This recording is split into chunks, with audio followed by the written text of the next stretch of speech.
The Martian by Andy Weir, 50 Shades of Grey by E.L. James, The Celestine Prophecy by James Redfield, Milk and Honey by Rupi Kaur. All these works of literature are now quite well known, some on the border of being cultural phenomena. Despite their disparate subject matter, all four of these works intersect at a meaningful point. They were all initially self-published. These, along with a plethora of other success stories, serve as inspiration for a multitude of aspiring authors who have chosen to self-publish their work.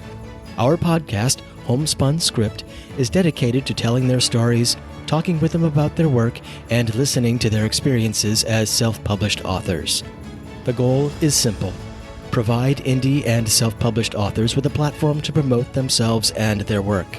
While providing this space hopefully does help, we encourage all our listeners to further support these authors by writing positive and engaging reviews of their work on a platform we all know of but will remain nameless. Doing so is a simple, easy, and direct way of supporting them.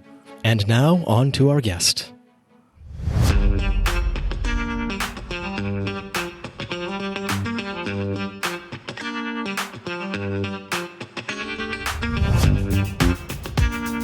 Hello, and welcome to the podcast Homespun Script. Our guest today is Margarita Artista, author of the novel The Phoenix Keeper and the City of the Sun.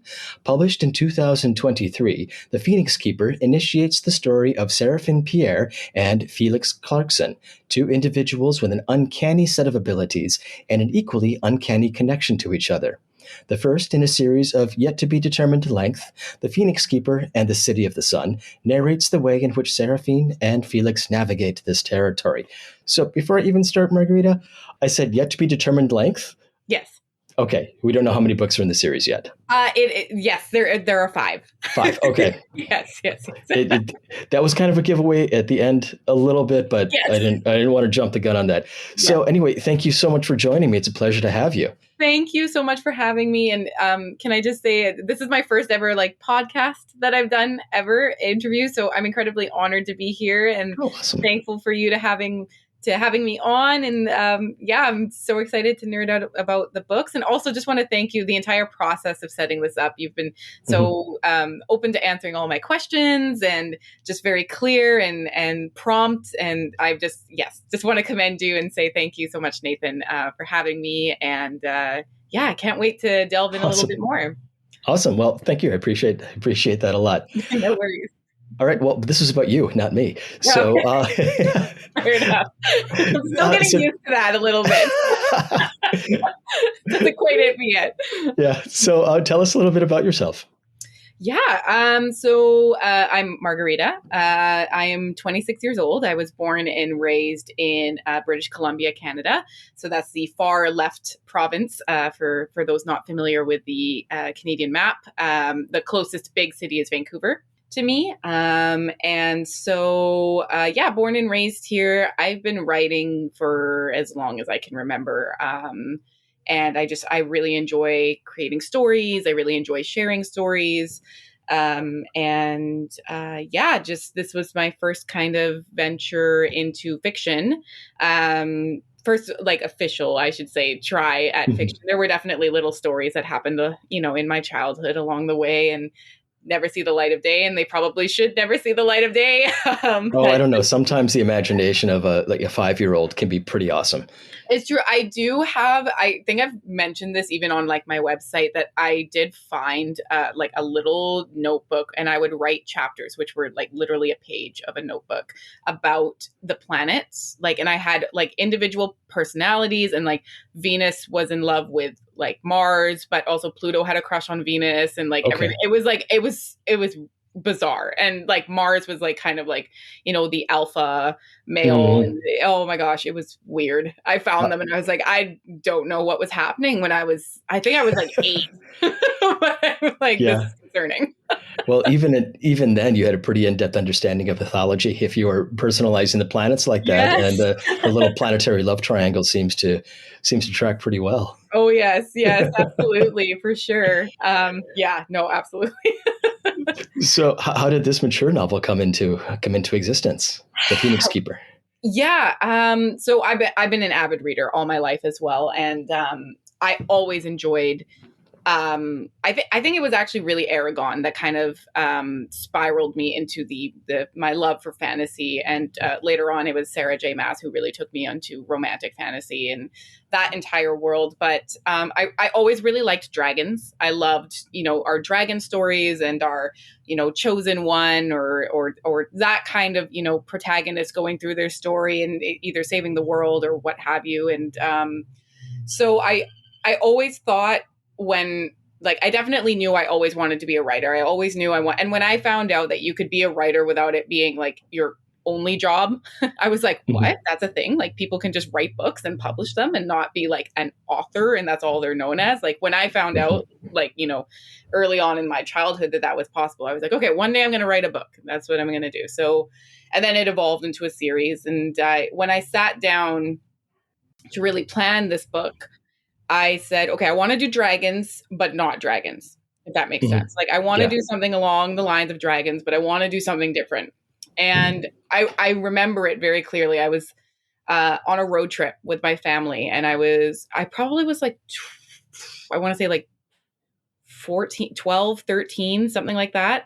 And I was sitting in the back of the car and I had a notebook in front of me and I'd been trying to think of like, what do I want to write? And I looked up and we're driving through the Rocky Mountains. I don't know if you've ever seen the Rocky Mountains, but they're stunning. Stunning, sublime. Mm-hmm. It just feels like a fantasy world. Right. Mm-hmm. And it kind of hit me. I was like, I don't have to, it was very intimidating for me at that point in time to create an entire new world. I really wanted to do something in the real world.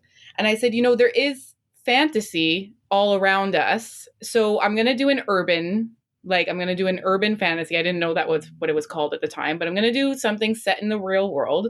And I'm going to do a creature other than dragons and write a dragon story. And the first other creature that I thought of in my mind was the phoenix. I'd always been really interested in phoenixes. I thought their lore and mythology and how they came to be, in the minds, especially of the ancient Greeks. But we'll talk about how it wasn't only just in ancient Greek minds for sure. But I just always thought they were just super interesting, super cool. And I was like, you know what, I'm going to do my own spin. And then that's how it started. Yeah.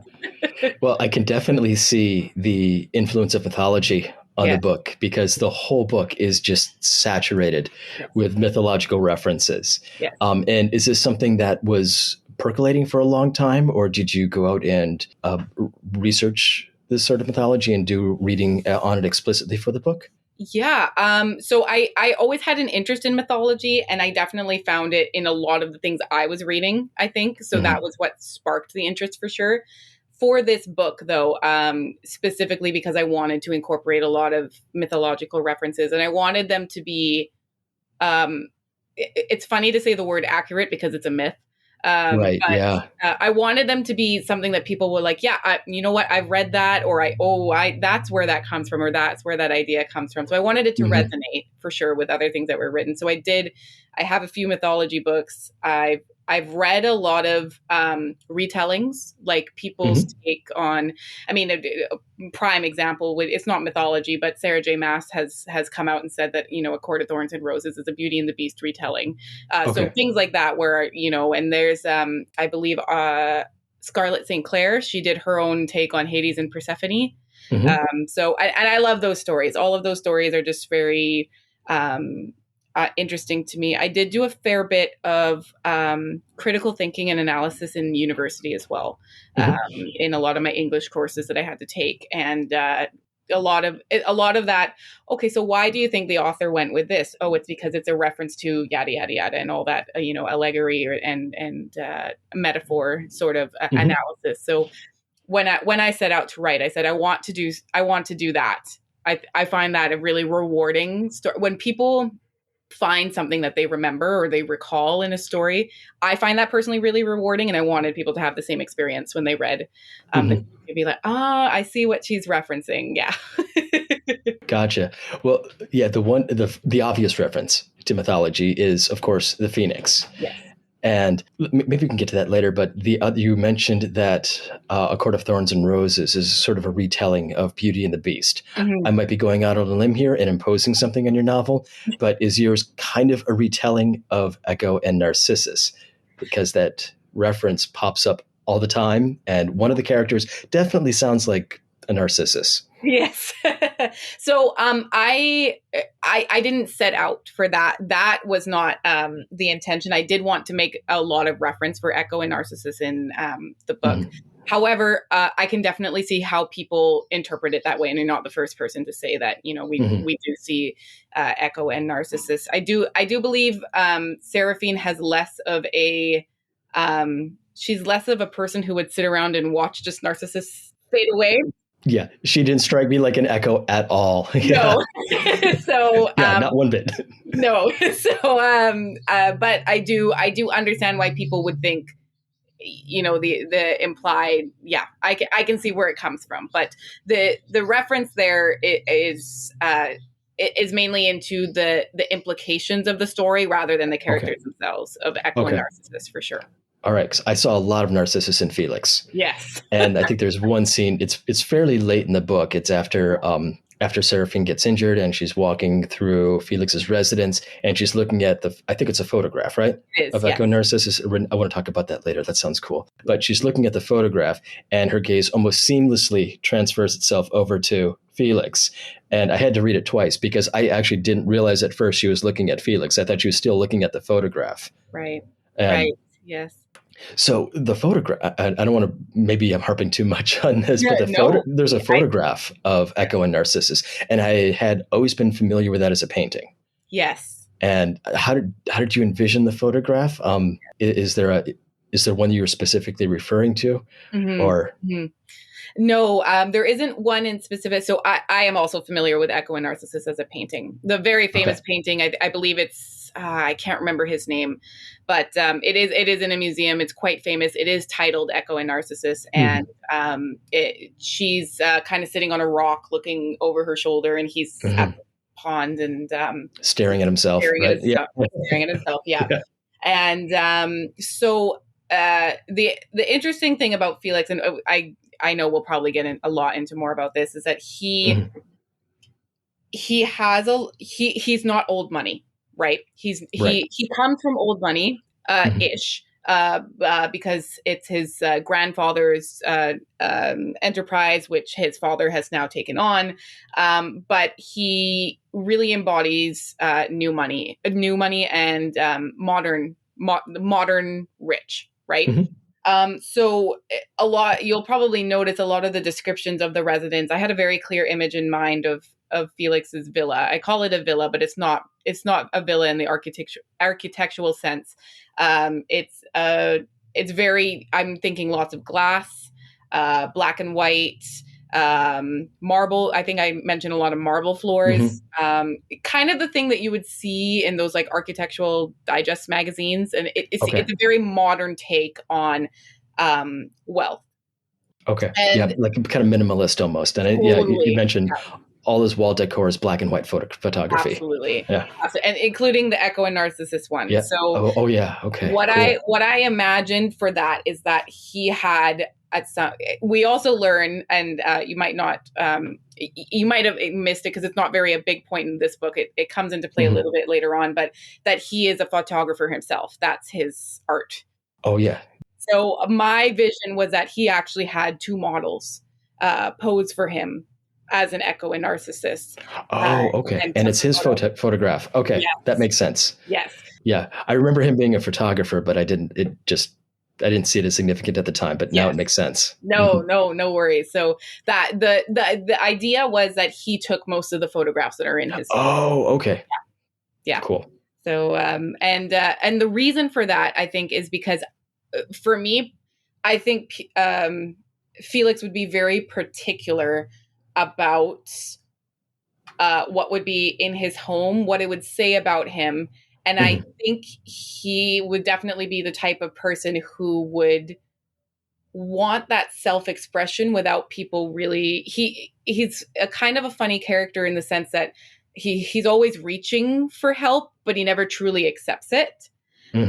which is common in a lot of narcissistic tendencies, that he's always kind of putting himself out there and signifying that he's struggling and he's not fully well, but at the same time it's in a very reserved and closed off manner. He's reaching for help but not quite accepting of it. And I feel like that would be what his art would say about him, that he would take these photos, people would look at them and not really understand what he's trying to say, but at the same time they would know, oh, something's kind of up.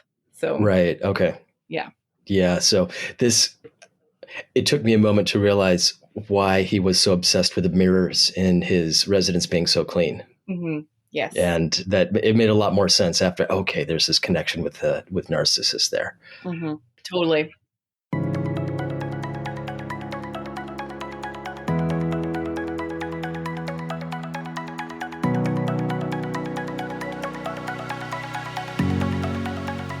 So let's look at some of the other mythological references here. And I don't know if these are references or not, but the significance of, and if I'm giving away too much, let me know, of feeding crushed palm leaves to phoenixes. Is there a mythological reference there?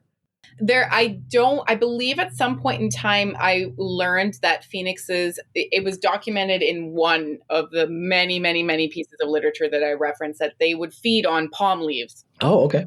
And so that was what the ancient Greeks thought they would eat. And so that's why I picked it, and I went with it. I was like, sounds great. It solves the problem of, how do we get a bunch of livestock in to feed the dragon? It makes... Absolutely. Yeah. It's a lot more humane too, and kind of, Totally. And it's funny because I actually do have 3 birds myself. They're not phoenixes, unfortunately, but I have 3 parrots, and favorite thing to eat is veggies and fruits and stuff. So I was like, this works. They're not carnivorous. A lot of birds aren't carnivorous, and it works with the mythological reference. And a long time ago, I read it, and it just sort of stuck from there. I had no idea about that. I was pretty sure there was some significance because it's so specific. Yeah. Just palm. I'm sure they put all the palm trees like in probably disastrous, cataclysmic event, like setting, because they have to harvest so many of these palm leaves to feed these massive birds in this world. Right. Well, at least they live. Is this partially why the book is set in San Diego? Yes. You picked up on that. Yeah. I just picked up on it, actually. Yeah. I can be a little slow sometimes. It actually was, part of it was also at some point in time, I was actually having the eggs, like a lot like the myths. They were apparently reborn in palm leaves. Oh, okay. Palm trees. So that is what the Greeks thought the way, or the ancient Greeks, I should say, the way the palm tree was designed, or it looked, was perfect for an egg to be nestled in the middle. Okay, so I hadn't thought of that. So, yeah. In the one of the original way back drafts, there was a palm leaf on a palm tree, a little palm plant actually on Seraphine's balcony. And then I realized, I was like, most dorms don't have balconies. So okay, yeah, maybe in San Diego, I never know. Maybe, but and then I was like, well, maybe it would be like a palm tree. And then I'm like, how would nobody else see this? And then there was the magic that only she would have been able to see it and heard the noise. But I just, I was like, you know what? There's only so much like fantasy before it's like starting to push into like delusion. Right. Yeah. Until it turns just hand wavy. Yes. Yeah. I was like, all right, it'll just appear in the middle of a room. That's good. Yeah. It works for me. All right. So what's up with Felix's lavender eyes and the stuff that's swimming in them? There's got to be a reference there, because that doesn't sound normal. Yeah. So lavender is actually, it's not a mythological reference, but it is, I've heard people describe even Elizabeth Taylor's eyes a long time ago that so blue they were violet, right? So the color of his eyes was specifically chosen. It is possible to have lavender eyes, but it is extremely rare. And usually most people who are born with lavender or violet eyes, my mom was actually born with violet eyes and then they turned hazel. And it usually changes as they age. So the whole point of Felix having lavender eyes is that I wanted to make a reference to the fact that he's obviously a product of capitalism. Oh, okay. And capitalism is a concept that we created. Is actually not real. So capitalism in and of itself, it's something that humans created. It doesn't exist without the existence of human management, right? Right, sure. Yeah. It's an emerging quality of social organization. Sure. Exactly. So I wanted the lavender to be a reminder of this is a figment of the imagination. I want people to know that Felix isn't actually real in the sense that he's not everything that he presents and that he thinks as a component of his wealth is not actually significant or real in terms of him as a person. So it's two separate. It's a reach. I I get that, but it's not. It's a reminder that we created this, and we created this, and there is beauty in it. I'm not here to say that capitalism is all bad. I mean, there's certainly been some benefits to capitalism, but without human interference and without human imagination and human ideology and thoughts, it doesn't exist. And so the significance of his eye color was just to remind readers that it's a figment of their imagination. It's not really there. Right. Well, I can also see him as being more than other characters and more than maybe the rest of us, just thoroughly, completely through and through. That's repetitive. I'm sorry. But through and through a product of his environment. Yes. Because I was wondering in the beginning, okay, why is he such a jerk to the butlers? Why is he so cold? Why does he just have no social skills at all? And then it becomes apparent a little bit later on that his background had a lot to do with this. Yes. And it's almost as though he doesn't really have his own personality in some ways. Yes. And in that way, your reference to capitalism there makes it more of a connection for me on what he is. And he is 100%. I think that's a great way to describe him. I'm a product of his environment and also his everything that surrounded him, his upbringing, the trauma that he faced, and how he was molded by the fact that he's essentially a product of capitalism. He is the product, right? And so I think that greatly affects a lot of how he interacts with, the world around him and the other characters in the book. Right. Well, he treats other human beings the way capitalism treats human beings, as kind of objects for use and not agents with intentions. Absolutely. So we went a little bit further beyond mythology there, but I suppose we could represent capitalism as a myth in a way. Yes, a myth with a lot of impact. And, I did my background. I'm trained in sociology, right? So my bachelor's was in sociology. So capitalism was a huge part of a lot of our studies and discussing, its pros, its cons, how it came to be, all that stuff, and especially in the postmodern world, right? And where there are multiple truths. And are you familiar with the concept of postmodernism? Yeah. Okay. Go nuts, please. So, go nuts. So that the multiple truths to it be capitalism being a good, a bad, a real, and a not real thing all at the same time is something that really stuck with me. And I wanted to expand on that concept in addition to the mythological concepts as well. And, something else that I learned in sociology is that we learn everything that we know through story, whether it's verbal storytelling, whether it's written historical accounts. Everything that we learn is a story. A science report is a story of an experiment conducted and what they found. A speech is a story. A book is a story. A video is a story. That's just everything is a story. And so what I really wanted to emphasize in this story is that we can learn a lot from paying close attention to things around us and our society. And I wanted to be very intentional in the way that I presented a lot of thoughts and ideas, because more than anything, what I want my readers to leave the book feeling is like with a lot of ideas. And I want them to think while they're reading. I want them to think about, not only the story that they're reading, but also how it relates to their own lives, what they see in the world around them. And I want to encourage all of my readers to, take on their own artistic endeavors and say what they feel they need to say about the world around us, because that's how we learn from each other and spread discourse of the ideas. So. Yeah. And what you said just a while ago, the idea of objective truth being a myth itself. Yes. And it segues very well into my next question, which you partially answered already. One of several ideas in the novel involves the intersection of belief and reality, which you've just mentioned is kind of blurred here in a way, and how the two impact one another. And I wish I could figure out a better way of articulating that, but that's what I have right now. Yeah. And the Phoenix Keepers, who, let's just say the Phoenix Keepers, are in part suited to such a role due to their willingness to intensely believe in this really specific way.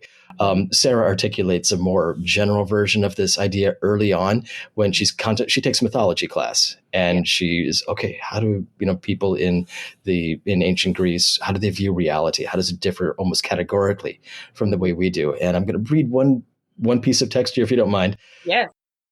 She says, ancient populations had different minds than the modern world did.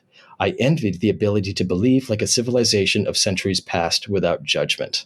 Mm-hmm. So there's a lot in there, and that general idea is played out throughout the rest of the novel. Let's just start with that. Can we talk about that a little bit?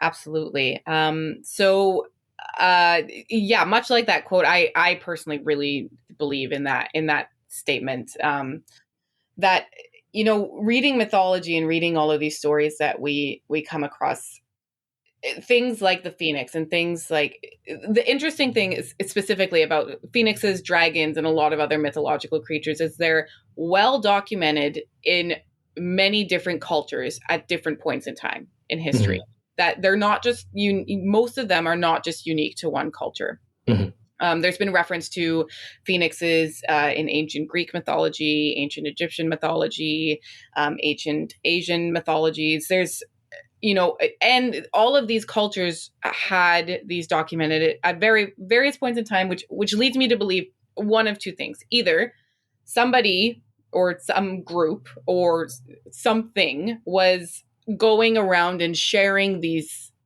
ideas or these thoughts with these cultures. Now, we don't have a lot of really good history to determine, how one would have traveled through all of these at various points in time in the ancient. And it would have been quite a determined individual or group in order to spread these. But it's not unheard of. We saw like missionaries for different religions do the same thing, so it's possible.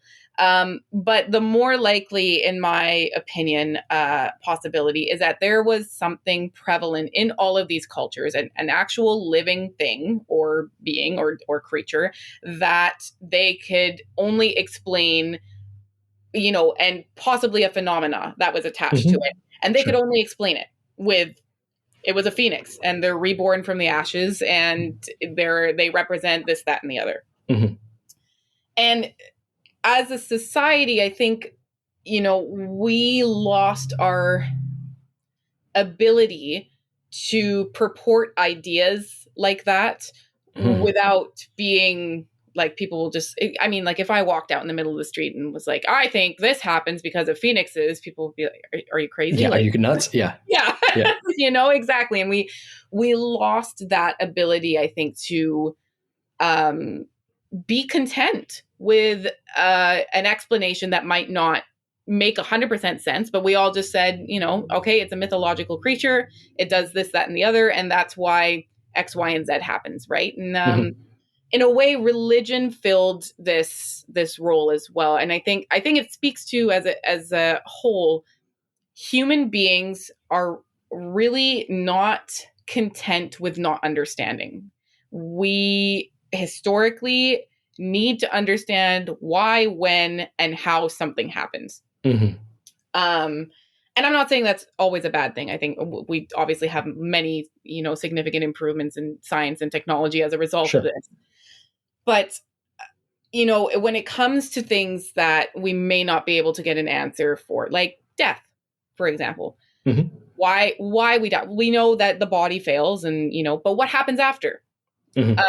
That was the basis of a lot of the religious foundations, that we just needed a source of faith in order to believe that it doesn't end. Something comes Hmm. after. We have a heaven or we have a hell, or in other religions, a different, or some religions believe in reincarnation. So the whole purpose, that was kind of a long-winded way of saying that I really wanted to do my own take on this, on the power of faith and the power of belief and the reasons why we believe and we have such strong faith. And whether that be for in the universe or for a religion. Hmm. And furthermore, what is possible if you give yourself the room to believe in something. So it may, obviously, I hate to break it to you, but probably not going to be a phoenix. However, Bummer. I wish. Well, we can However, hope. I do believe that when people put faith or belief, as strong as Seraphine does in phoenixes, in themselves, Hmm. I think we are a lot more capable of doing things, believing in ourselves and believing in a purpose than we Hmm. are without. Hmm. And so that was kind of my take on it. Was I wanted to do this roundabout way of sort of speaking to the benefits of having a devout faith, whether it be in a religion or whether it be in yourself. And I do understand also, I will not go without saying that there are extremes to everything, and an extreme can be a bad thing as well. Oh yeah. I think Hmm. in moderation, I think having belief and faith is a very good thing. Hmm. Um, and it can be very beneficial for a lot of people in a lot of different ways. So that the whole foundation of the Phoenix Keeper belief system and how the phoenixes choose and hatch to their keepers is supposed to be a take on what can happen if you choose to believe in yourself. Hmm. Yeah, it seems like more than just an explanatory metaphor as Yes, well. That believing in something has an actual tangible impact, and absolutely. believing in something strongly has a tangible impact and Yes. a social impact as well. Totally. Totally. And I do believe magic to some extent is it's also a by and large, a lot of our stories that incorporate magic, you can always find some kind of link to the real world with certain magics, and we do believe in. I mean, in my personal experience, I was raised Orthodox Christian, and we believe in magic in the form of Jesus's miracles, right? Mhm. So there are certain, I think you can find very very pertinent links to the real world and to reality when you are able to open your mind up a little bit Mhm. and think of things in a deeper context. That's what I the bottom line, I really enjoy critical thinking and Mhm. examining things in different contexts and being open to more than one possibility and more than one explanation, more than one sort of result for Mhm. what we come across. Yeah, or even more than one sort of form of explaining things, for lack of a better Absolutely. word. Yeah, because it's a Yes. scientific way of explaining things, and there are certain rules and methods that go along with the scientific explanation and certain Yes. expectations about reproducibility, and those don't have to be dominant. Oh, absolutely. And I'm the first one to say, as much as I am religious and I do hold my faith quite dear to my heart, there are some things that are explained by science. There are some things that are explained by faith. There are some that are explained by both, and there are some that are explained by neither. Mhm. And that's just a fact. And so, I mean, I do work in healthcare as well. So Mhm. I'm a very big fan of science, and I do enjoy. I'm an evaluation specialist, so I'm big on evidence, big on data, big on what did the practicality of this project or program that we implemented say about what was going on and what happened and how do we improve and it's just I think limiting oneself to only believing in one way is really detrimental. I think you do have to be open to exploring the world from different perspectives and different avenues, because that is the way you are able to achieve the most, in terms of either, trying to find a solution to something, trying to find an explanation for something, or if it's just even for the sake of, human comfort and peace of mind. I mean, Or curiosity. Yeah. totally, we all deserve to have, that peace of mind and that curiosity fulfilled. I don't see anything, wrong with that. So, Well, even within science, and you mentioned you're involved in healthcare in some capacity, but I think there's a difference, isn't there, in a scientific study between clinical significance and statistical significance. totally. And clinical significance can actually have an impact in treating people, whereas, the same numbers might not have any significance in terms of further research. Absolutely. Yeah. No, and I totally agree. I mean, my primary portfolio is actually evaluating projects. So I evaluate programs and projects that we are looking in a specific portfolio, which is toxic drug response and priority populations. And so when we implement a program or a project, I evaluate whether it had its intended impact, why or why not, and do we make it better? What can we do to make it better? Do we axe the project because it's not doing what it was supposed to do? Or have we highlighted that maybe we need to change it in some way, to make it, and that thought process, I think you can use that evaluation thought process for more than just, evaluating in a day job. You can use that for everything. I do it with my writing, right? Put my writing out there. I say, is this having its intended impact? Is it reaching readers? Okay. Yeah. Is it resonating with people? How can I make it better? How can I? That's why I'm super, super into receiving any kind of feedback, right? Like when I people ask if they can review my books, and and I said yes, please, and I want you to be honest. I want you to read it, and I want you to tell me what you actually think. If you hated it, I 100% respect that. Tell me why. Tell me why it didn't resonate with you. Tell me why it gave you such a strong feeling of not strong negative feelings. I want to understand from your point of view. Maybe I didn't think of something, right? It's totally possible that I didn't, when I was writing, I didn't consider something that I should have. So did you have beta readers for your book? Now, are you you're self-published or independently? Or? I'm an indie author, self-published through Amazon. So Kindle Direct Publishing. Okay. My primary beta readers were my mother and my father-in-law to be, which I was very, very excited to have their opinion. And my father-in-law to be loved it. He thought it was very fun and very, a whimsical adventure.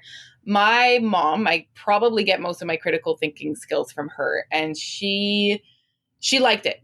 I'm not gonna throw her under the bus, but she is always one to kind of question why, things happened the way they did. Why did Seraphine react this way? Why this, that, and the other? So she did actually inspire a lot of changes before the book was published, because I realized if it's not clear, I either need to explain why or get rid of it completely. So, you're merciless on yourself. That's a merciless approach. Totally. Yeah. And I mean, well, if it's not clear and it's not having the intended impact, then it should go. So, or it should be changed in a way that's better. And that's kind of where I stand with in terms of my approach to my reading and my editing. And I'm proofing the second book now. Oh, wow. Yeah, we're doing a lot of the same things. So so much work to be done. Okay, let's put a pin in that one for just a moment. We've been talking about Felix too much and the main character is Seraphine. Yes.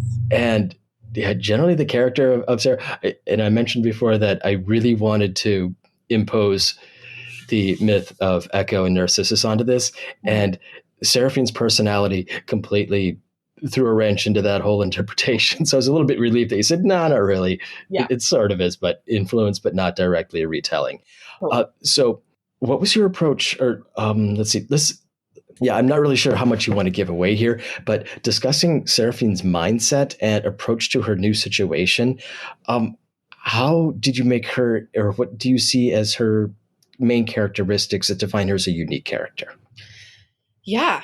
So the interesting thing about Seraphine, I took a lot of her personality from me. Um, and there were a few reasons I did this. One, um, growing up and reading, I didn't have a lot of books where I found mixed representation. So I'm ethnically mixed, and Hmm. I really wanted to be able to deliver an authentic commentary and experience on this. I know it's the first book doesn't delve a lot into it, but it's coming into play later on in the series. Oh, okay, great. Um, so she draws on this a little bit in some decision making later on, and I wanted to be. It's hard for me. I believe you tell the best story when you put yourself in the shoes of the person and you have lived experience.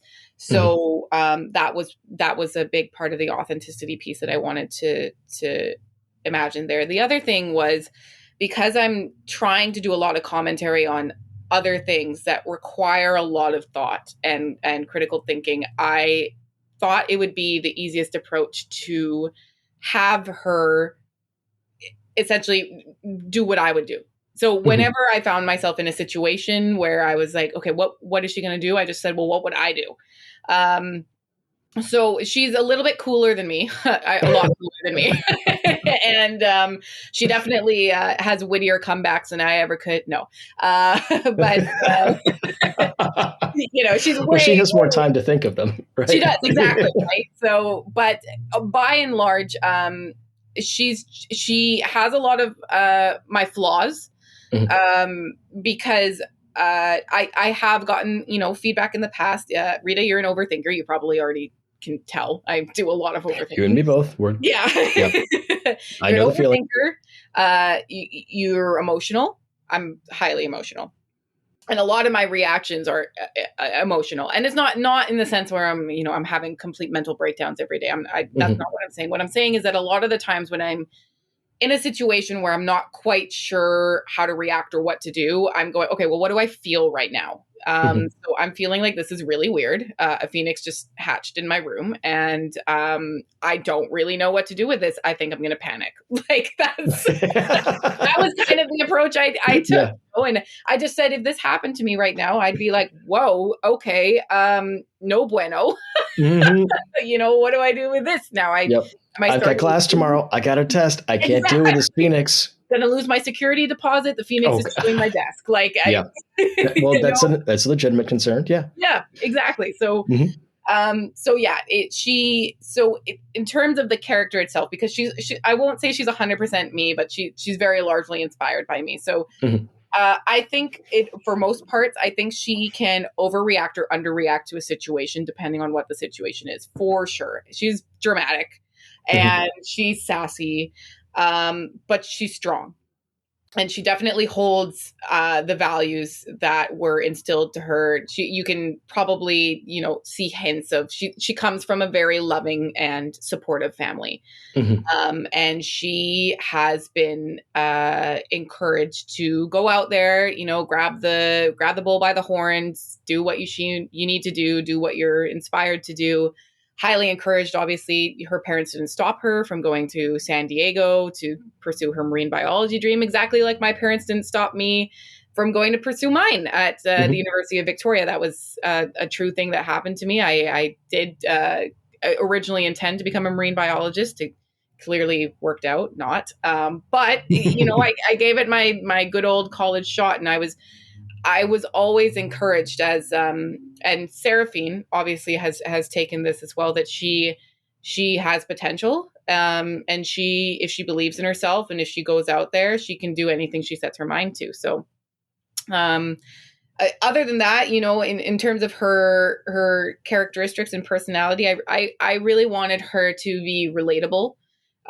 You'll probably notice there's a lot of references in the books to her eating, that she loves to eat. There are a lot of food descriptions. Yeah. Hmm. Yes, she loves to eat, and I think we don't do a good enough job in society of encouraging women to eat whatever they want to eat. Not only women, I should say, men too, and anybody who doesn't fit in the gender binary as well. But I think just people overall in general, we've been taught for so long, do this if you want to eat healthy, do this if you want to bulk up, do this if you want, like, at the end of the day, life is short, like, eat the cake, right? Like, Right. Yeah. you don't want to be sitting on your deathbed being like, man, I really wish I just eaten more pumpkin pie. Like, Yeah. that would suck, right? And so I think she's real. I think whether or not she approaches a situation in the most pragmatic way, she approaches it in a very real way.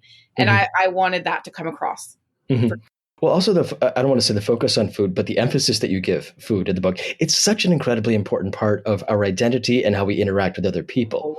And I could definitely see how that played out when she is developing relationships with her roommates. Most of that revolves around them cooking dinners. Yes. And going to the grocery store.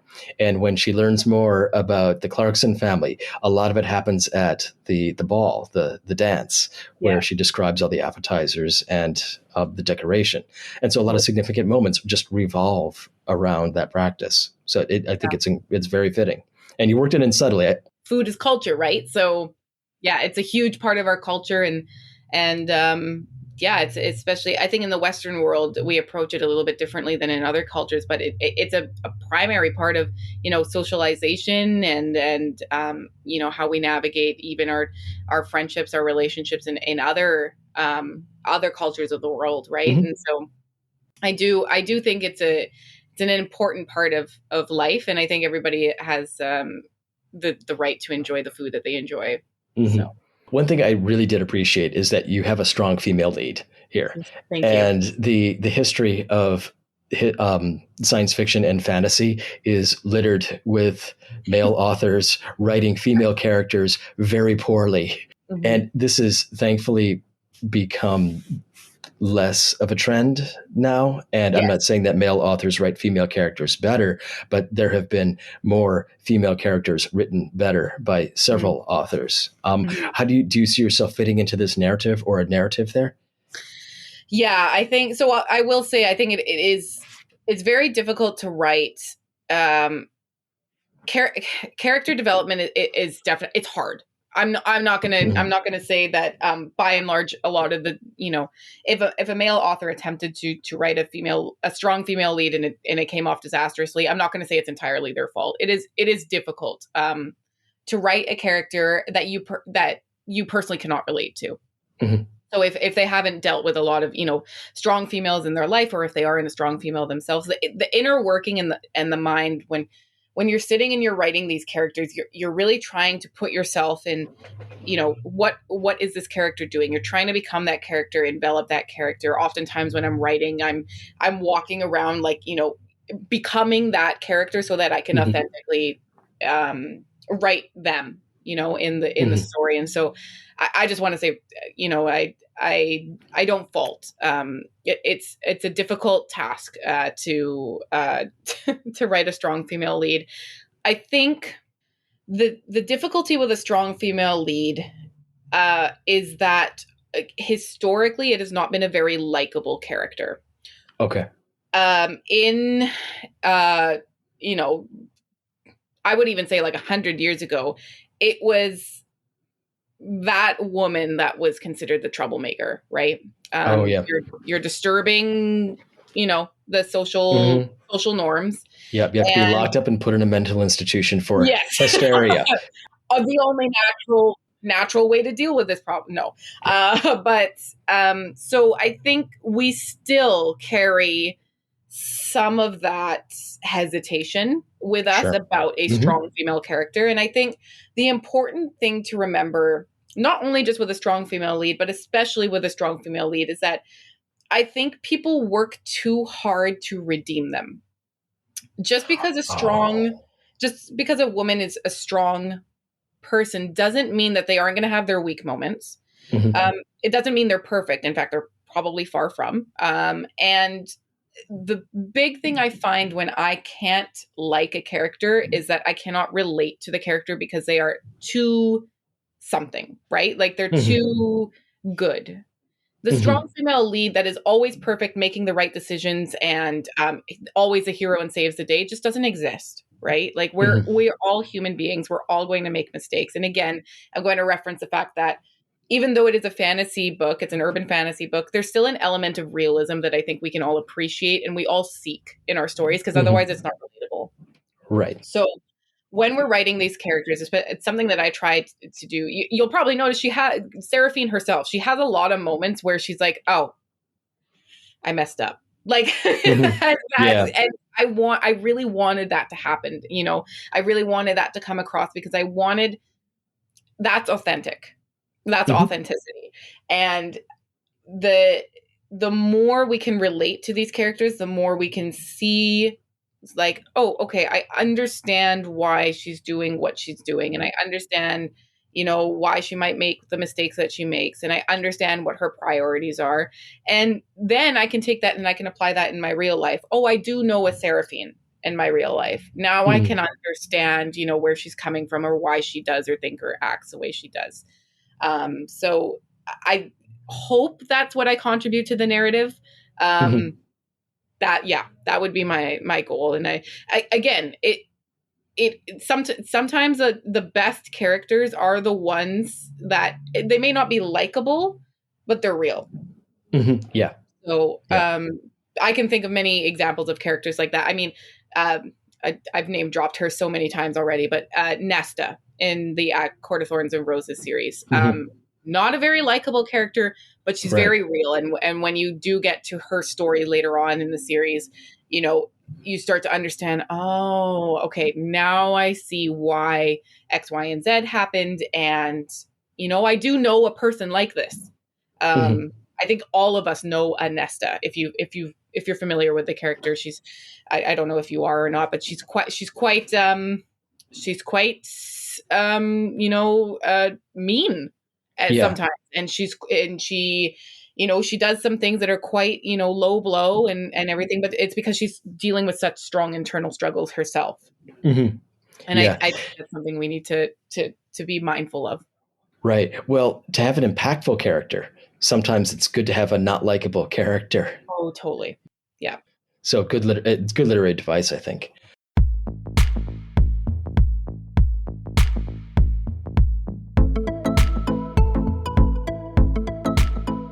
A few just sort of cool moments in the book. Random out of context drops here, and some of the ways you use language I really liked. The first one I have, and this is Seraphine contemplating her relationship with Felix, where she says of him, "It was as if he were sleeping in a freezer and thawing less and less between visits, leaving me to deal with the icy aftermath." Yeah. There's a lot contained in that. Yeah. Yeah. Just you want me to expand, or if you could, that'd be great. Yeah. So my thought process at this point in time in the book, they're really not getting along, and Felix is very odd in his interactions with Seraphine, and we learn later on he's got some significant struggles of his own. When people are struggling, especially with mental health, being away from those and removed from those social circumstances, and it depends on what the person is doing in order to cope with their struggles and stuff. But it's almost as if they leave and they, if you sometimes with progress you take 2 steps forward, 1 step back. And I think at this point in time, what's happening in the story is I think she's realizing that there's definitely something off with Felix, and what's happening is when she's away from him, he's regressing.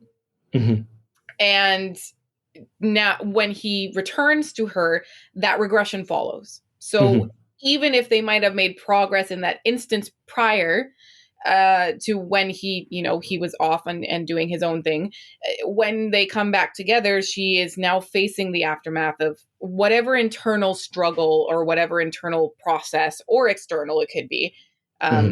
We don't see all of what Felix gets up to in his free time in this book, but it could be that she's witnessing the aftermath. And well, that's exactly what she says. So the interesting thing about Seraphine is she's pretty intuitive.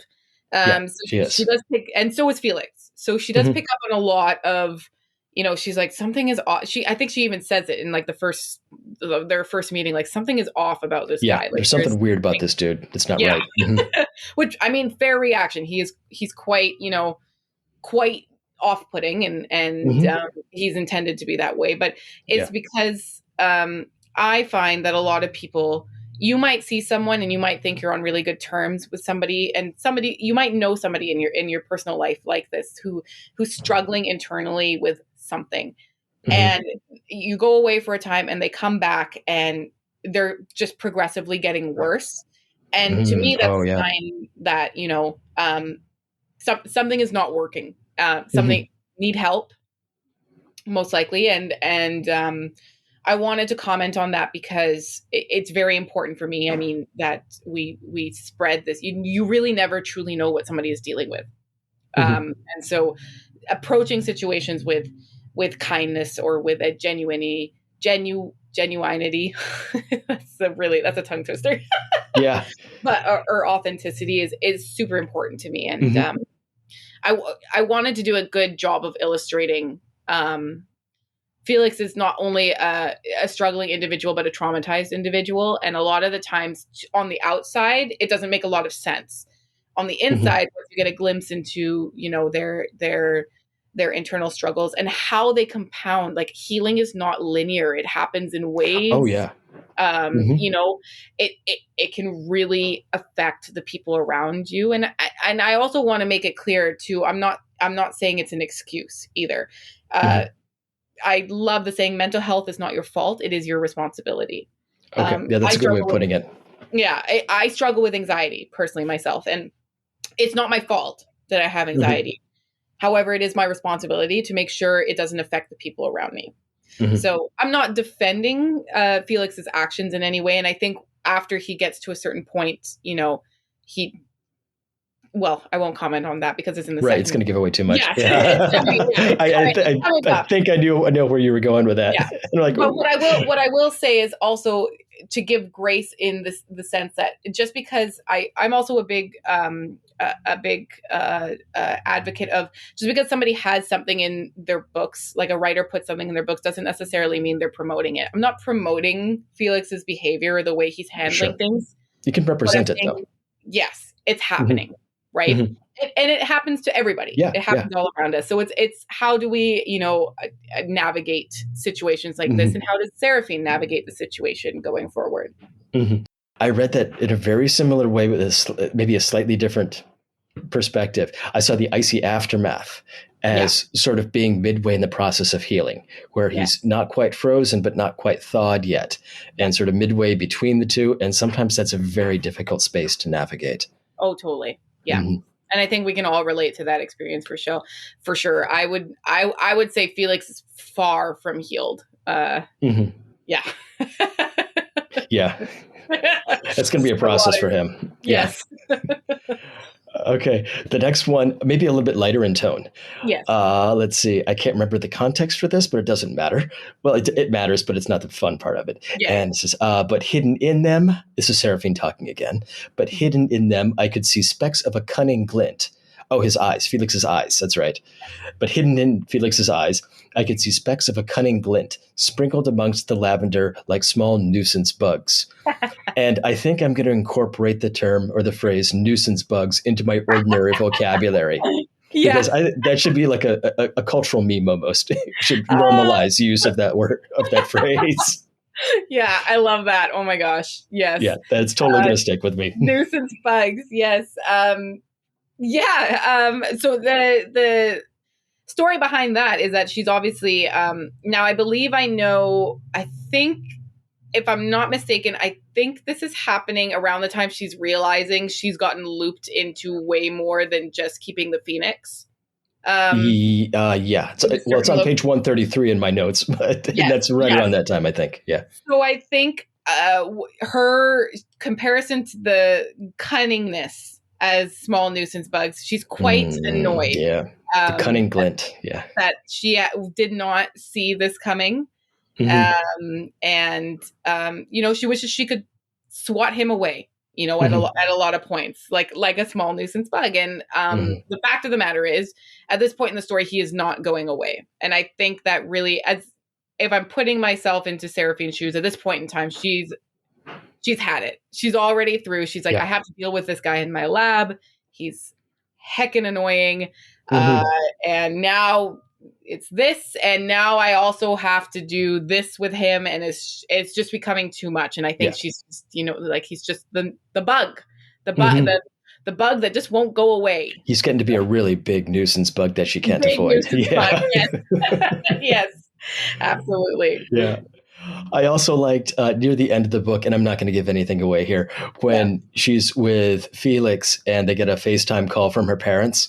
And that it's such a typical parental call. And it's been a while since I've been in college, but that's how it would have gone. And my parents are probably much older than yours now, but when we do FaceTime calls or anything like that, that's the way it goes. Totally. And they're totally, her parents are basically my parents. Like, I could 100% see them having that conversation with me. And actually the whole, her whole struggle with physics and math is me. Like, that is also authentically me. I don't like numbers. I don't do well with numbers. I mean, I know I'm an evaluation specialist. I'm more of the qualitative, and like, I can look at numbers and I can analyze what they mean, like in terms of statistical significance. I'm not good at formulas, calculations, physics, theory.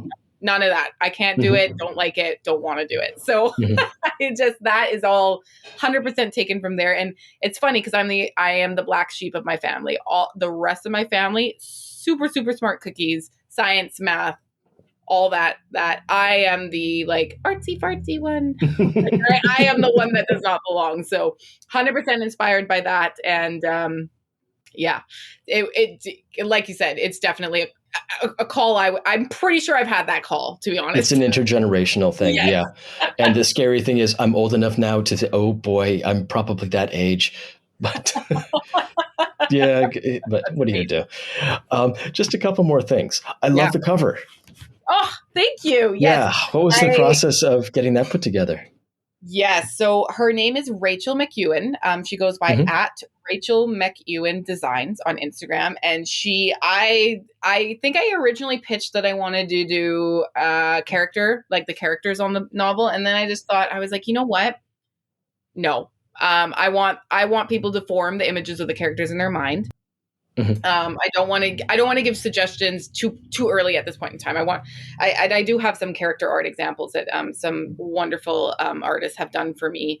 Cool. But I was also cognizant that it's a series, so I wanted something that could be easily replicated but different in each cover. And I just pitched her. I was like, I had drawn really poorly a little logo of a phoenix a long time ago, kind of like with the wings up and sort of like that. And I sent it to her and I was like, this sucks, but could you do something like this but better? And this is what this was the first one she got back to me, and I was like, oh my gosh, I love it. Lightning in a bottle. Awesome. Yeah. And everything, text, font, was just perfect. And I was like, this is exactly what I want. So she did perfect. And she's going to do the rest of them. She's kind enough. So I'm very excited about it. Cool. Yeah.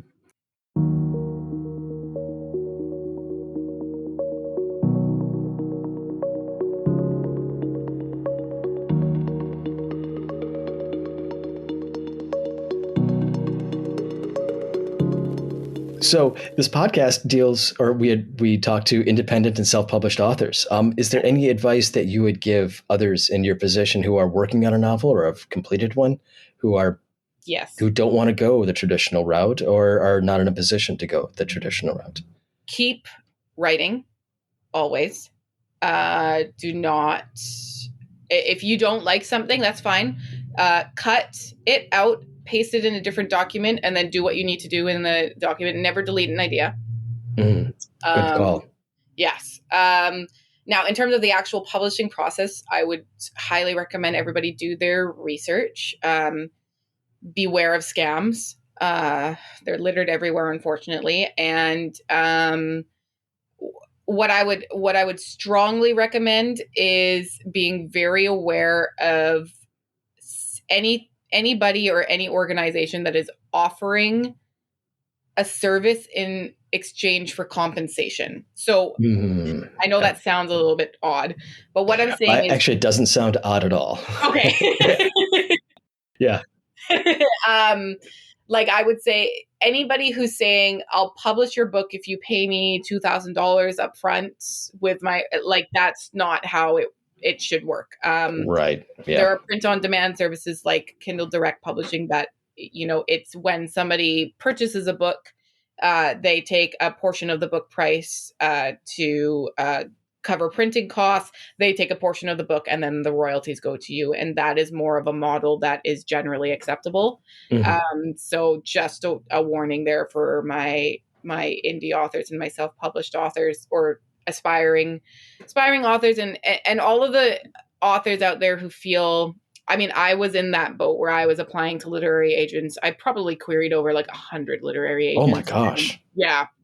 Just, I don't even think I got maybe one partial request like at some point in time, but the market is very saturated. And I think at this point in time, we've moved towards an economy where we're looking for things that will easily sell. And I get that. I understand why, you know, a literary agent wants to take on a project that they're like, oh, this is going to sell. I can understand. I can put myself in their shoes as well. So, but the problem with that is that sometimes something is going to do really well, but they might not have seen a market for it yet. Right. And so, for me, publishing was never about the money. So I was never out to, you know, make a large profit on anything. So is that a cat? Oh my goodness. Yeah, yeah. I am so sorry. No, that's fine. It's Lord Byron, and he's being a nuisance bug right now. Oh, a nuisance bug! Yeah. Yay! Oh my gosh, that's so sweet. But yeah, no. Profit was never the big priority, and so I was happy to just kind of. The nice thing about being independent or like publishing through Kindle is like you have complete control. Right. Or almost, I should say, almost complete control. Right. And so I really enjoy that. And I would say to anybody who's interested in becoming an author and wants to try the traditional route, definitely try it. I mean, you never know. Throw your book out there, see, but don't discount your own ideas or discredit your own ideas just because a literary agent won't take it on. It still has a place in this world, and multiple people can be successful all at the same time. So seriously consider, if you're not having a lot of luck with literary agents, going the self-publishing route is what I would say. Cool. Yeah. Margarita, it's been so nice talking with you. This has been an incredibly great conversation. Oh, thank you. Yeah. No, I'm feeling super, I was quite nervous going in. I don't know if you knew. You're a natural. Oh, thank you. I'm super, super duper excited about the conversation we had. Yes. Thank you so much for having me again. So if you can email me the links to your social media platforms, I'll put them in the show notes. And we'll call it there. And once again, I look for when can we expect a sequel? Yes, sequel is coming out November 2024. Oh, okay. Yeah. Wow, so already have a date to it. Oh, yeah. Okay. Wow. Is that a self-imposed thing, or is there Oh, okay. Gotcha. Yeah. I gave myself a deadline and I said that's the day. Okay. Great. Otherwise I'll keep editing it over and over and over again, right? I just have to be like, this is it. And it looks as though we're going to be dealing with fire phoenixes, right? Oh, yeah. Okay. I hope that's not giving away too much. No. But okay. No, absolutely not. Yeah. Okay. Well, once again, thank you. And let's stay in touch. And I wish you all the best as an author and all the success you deserve. Absolutely. Thank you. And to you as well with your podcast and everything. Thank you. Thank you so much. I really appreciate it. Oh, it's been a pleasure and an honor.